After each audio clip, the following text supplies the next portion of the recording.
Joining us on the conversation live on Lagos television, I am Ajibola Ojeshola. Good morning and welcome. I am Joy Olu. Good morning, everyone. I am Adebimpe Omotayo.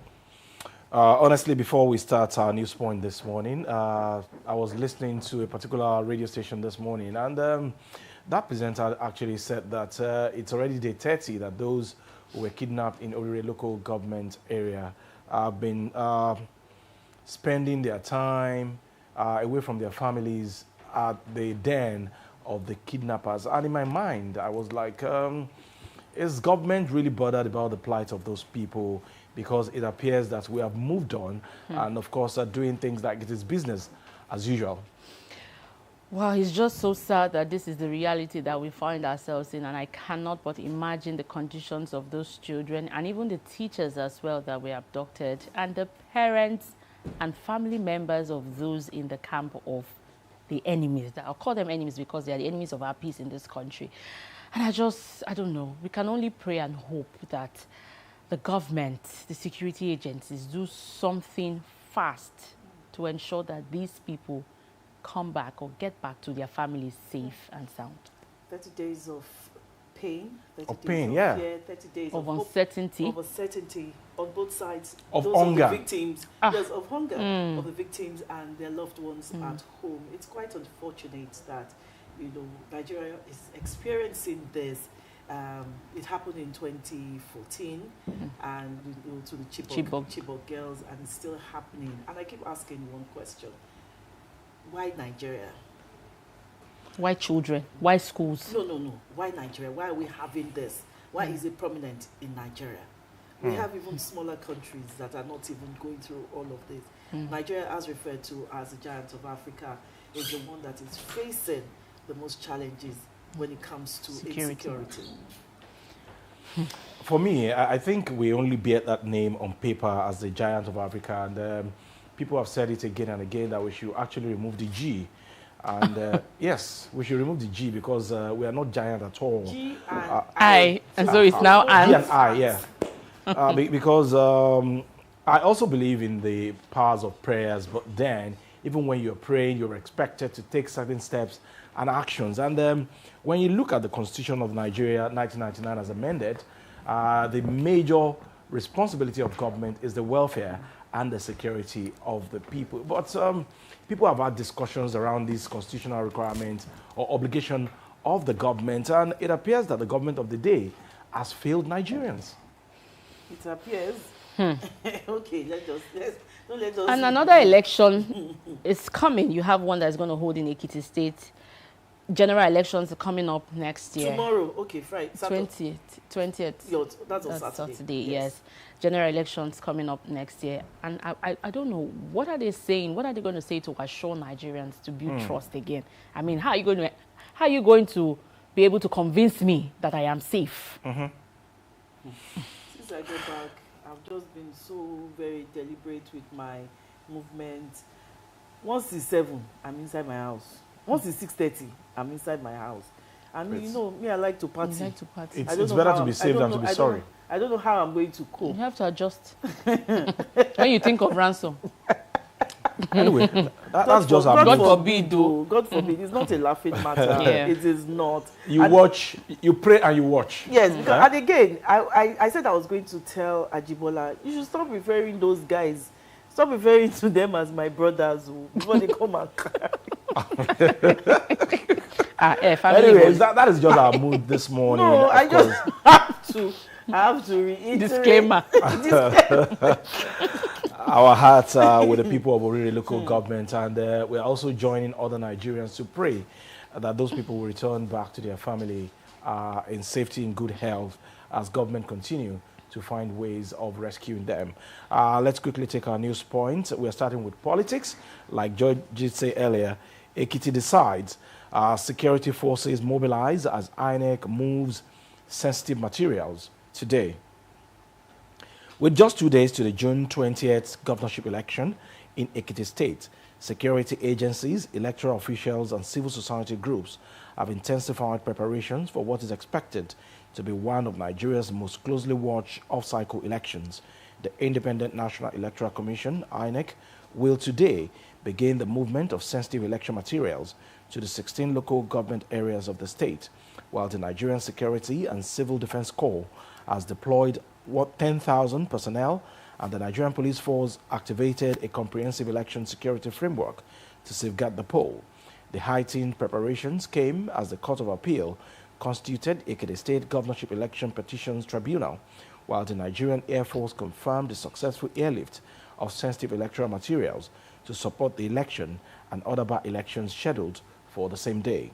The development underscored growing efforts by electoral authorities and security agencies to guarantee a peaceful, transparent, and credible election amid heightened political activities across the state. Ekiti voters are expected to elect a governor from among candidates fielded by 13 political parties contesting the poll across the state's 16 local government areas, 177 wards, and over 2,000 polling units. The election is widely regarded as a significant political test ahead of 2027 general elections. Speaking with the Punch on Wednesday, the resident electoral commissioner in Ekiti State, Dr. Bumi Omosheindemi, confirmed that the commission will begin the distribution of sensitive materials to local government areas today. The materials include ballot papers, bimodal voter accreditation system machines, and voter registers, among other election components required for the conduct of the poll. Omosheindemi reiterated the commission's readiness for the exercise, insisting that all necessary arrangements have been concluded. We, INEC, have done most of the things we need to do, the rec said. He had earlier assured stakeholders that the commission was fully prepared to conduct a transparent, credible, and acceptable election, adding that voting will commence promptly at polling units across the state. So that's it. The governorship election of Ekiti State will take place on Saturday, the 20th of June. And here is INEC speaking to the Punch, saying that the commission is fully ready to conduct free, transparent, and credible election for the people of Ekiti State. And according to what we have here, 13 political parties will be taking part in that election. And of course, at the end of the day, I hope that we are not going to experience voter apathy again because of insecurity, like we rightly mentioned earlier, and the fact that people have actually disconnected themselves from government. But if indeed we want those that we are going to elect to be accountable, then we must participate actively in deciding who becomes what at the end of the day. I do agree with you, Ajibola. You know, we cannot say, oh, we're not happy with the things happening in the country. If we're not happy, it is only through our votes that we can express, you know, our grievances that, look, this is what we want, this is what we do not want. So please, residents of Ekiti, come out, come Saturday, come and express yourself through votes. And I don't believe in this thing they say that, oh, our votes do not count.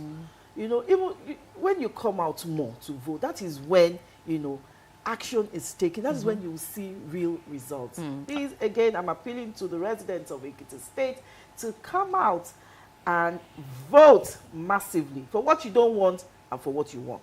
Absolutely. And my guest yesterday said, it says, for instance, if you have 12,000 people in a particular ward and they come out to vote and they know that 12,000 people were accredited to vote, then you do not give, there won't be a room for them for any discrepancies. And so again, when you come out to vote, your vote really counts. Absolutely. Okay, but then, do you think people will be very confident to come out and exercise their franchise? And then, if you are hungry or you are thinking about some of the challenges that is plaguing us as a country, do you think that will push the eligible voters in Ekiti State to come out and exercise their franchise? Ajibola, you know, it's tradition, it's culture now.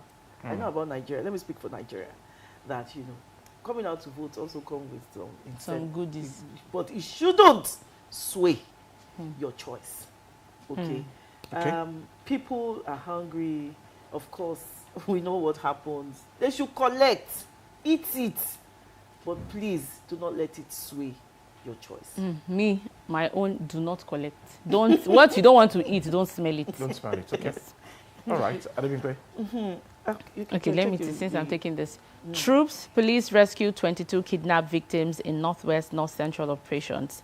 Security forces have recorded widespread operational success across the northwest and north-central regions, rescuing abducted persons, foiling kidnapping attempts, and arresting suspected terrorists and criminal collaborators in Katsina, Zamfara, Kogi, Kebbi, and Kwara states. The operations carried out by the military and police under various formations were intensified in recent weeks as part of ongoing counter-terrorism and anti-kidnapping offensives aimed at dismantling criminal networks and restoring stability in affected communities. In Katsina and Zamfara states, troops of Operation Fansan Yama rescued 7 kidnapped victims and foiled coordinated abduction attempts during sustained search and rescue and offensive operations. In Katsina state, troops under Operation Clean Sweep 3 stormed a terrorist enclave in Fafu village, Matazao local government area, acting on intelligence reports that abducted victims were being held in the area. The military said the operations forced the criminals to flee their camp under heavy pressure. According to the media information officer of Operation Fansan Yama, Lieutenant Colonel Aliyu Danja, the terrorists abandoned their positions and fled with the arrival of troops. Well, it's a long read, and if you really want to get accounts of this, you can grab the Punch newspaper and get reports on this. But again, this is good news. 22 kidnapped victims have been rescued. There are still many more that are in captivity, but at least this is a sigh of relief, if you ask me. Yes, when we start to hear that, some kidnapped victims, are being rescued, or yes, it gives you hope. That the Nigerian army or our security agencies are doing something good. We just want to implore them to do more. We appreciate so far, reading from this, we appreciate them so far. And yeah, they can still do better. Yes, I do agree that it's a very good news coming from North Central, Northwest, and we must give kudos to our security agencies for rescuing those people. But then, in other parts, I think it was Katsina and Zamfara, according to what Joy read. So it's a good news, actually. And we hope that government would also see to the welfare of those people who have decided to sacrifice their time, their pleasure, to serve their fatherland. What is the component of their welfare packages? Because oftentimes we see videos online. It's not as if some of them are true, but then if you are fighting for your fatherland and you're hungry and you're not able to meet your family obligations, how then would you be able to concentrate fully where you are in the war front? What breaks my heart the most was when the security expert who came here on Tuesday had said that most of all these security agents, the policemen, they pay for their own uniforms, they buy their boots, they buy out of how much? Out of the salary, that's not enough. Even what they are getting presently is not enough. Because we go to the same markets. Yes. I'm not trying to play, I don't know. I don't want to be an ally or like make it look as if, yes, putting credit to what is bad. When they start to rent their uniforms to all these bad people, will you blame them? Because it's their money they used to buy it. Yeah. And they need more money. And when you go to other climes and you see the way their military, their security agencies are dressed, you would want to join such security forces. But here, you see a policeman, one will be wearing a particular pair of boots, and there is another one in slippers, there is another one in t-shirts. There's another one in shoe. No sandals. It is well. It is well. If indeed we want to tackle the problem of insecurity, then we should take more action. It should go beyond the lip service that we are paying to it. We should also see to the welfare of these people who are fighting day and night to protect the territorial integrity of their fatherland. So, away from security, we're moving on to food. Yeah, NAFTA. Cosmetics, food, beverages account for 50% of counterfeit products. That's coming from NAFDAC. The National Agency for Food and Drugs Administration and Control said cosmetic products, food and beverages account for over 50% of counterfeit products in the country. NAFDAC Director General Professor Mojisola Adeyeye made this known at a news conference organized by the agency to commemorate the 2026 International Anti-Counterfeit Month observed globally in June. Adeyeye, represented by the Director of Investigation and Enforcement, NAFDAC Dr. Martins Inuyomade, said the percentage was based on the volume of counterfeit and fake food and beverages confiscated by NAFDAC. She added that fake and substandard medicines containing incorrect ingredients, insufficient active pharmaceutical substances, or no active ingredients in circulation were also seized during various operations across the country. The agency also raised concern over the evolving tactics used by counterfeiters to flood Nigeria's market with fake and substandard medicines, warning that the trend posed a serious threat to public health and national security. The Director General explained that counterfeiters used online procurement systems that allow individuals to order counterfeit products directly from foreign manufacturers without leaving Nigeria. She said they also exploit cargo consolidation systems known as groupage to smuggle products into the country.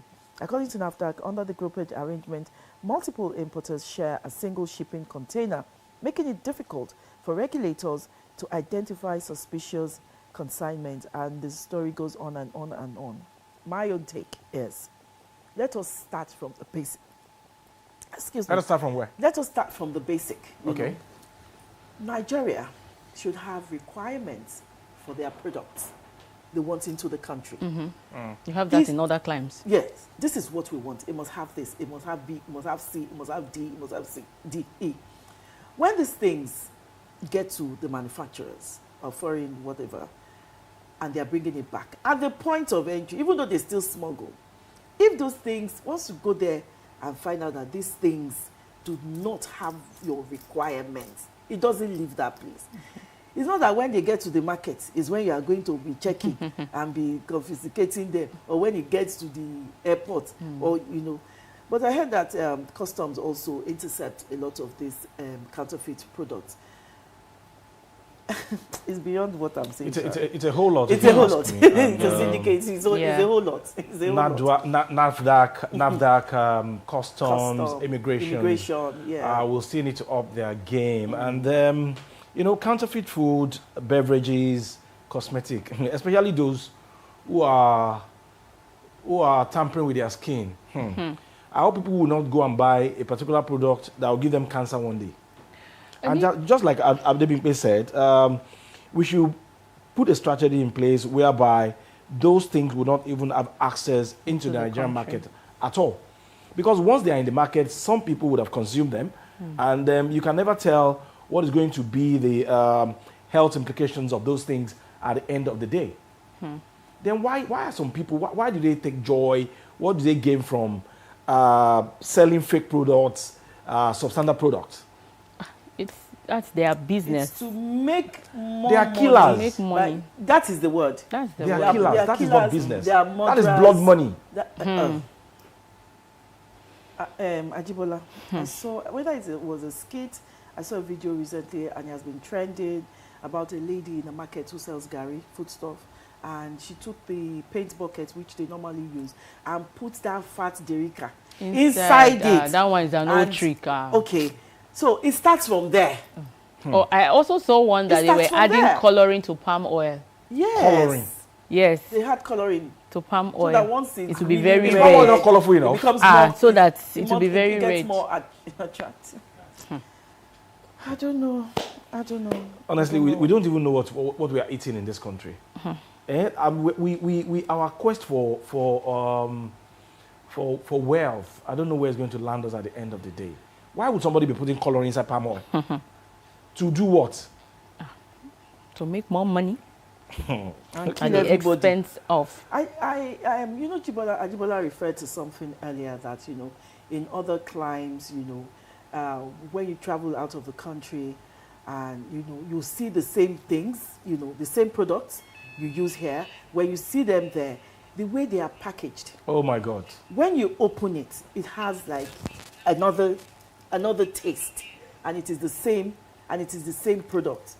And you begin to wonder, why is Nigeria's own looking like this?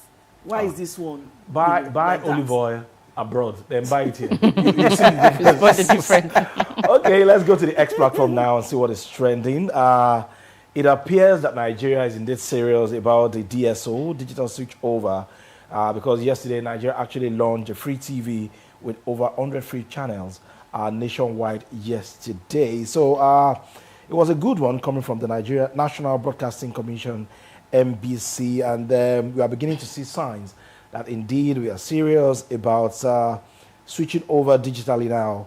Of course, the NBC set June 17 deadline, and that was what was activated yesterday with the over 100 free channels, free TV coming to Nigeria. People like us that are TV people, that we just watch TV, we watch everything, everything. Oh, I'm going to have a field. Watch it. I love and those watching. channels are available without monthly subscription. Without monthly subscription. They're free. I know we like a woof. Well done, President Bola Ahmed Tinubu. At least I'll give kudos to you. But then for me, content, when you have likes that you watch content, I'll continue to say it. Content will be the decider at the end of the day with this DSO thing, because even if you have over 1,000 channels and the content that are there are not attractive enough, what's going to happen to those channels at the end of the day? That's healthy competition. Like my and brother so said, just give me sports. Just give me football. everybody cannot be showing sports at the same time. For me, just give me series. I love series. Yeah, I love series. And Nigerians are quite creative now. Ajibola, why are you not talking now? What do you want me to say? Is it not your feeling?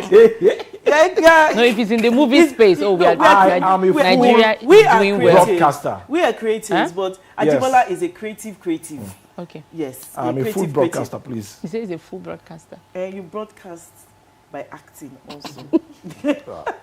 At least you disseminate information by acting also. Contributing to society. Exactly. Yes. Anyways, it's a good one for the broadcasting industry in Nigeria. And of course, we expect that we'll be seeing quality content like we've been seeing before now. And for movie makers, this is the time for you to make money. And of course, put so many content out there for Nigerians to enjoy. And of course, Lagos Television will not be left out So what's going to in happen this to our business. popular South African brand? Oh. Well, the sky is wide enough for everybody. So pitch your tent somewhere. All right, that's what is trending on X platform this morning. We'll take a very short break. When we come back, we'll be looking at xenophobic attacks, Africa at a glance. Do stay with us.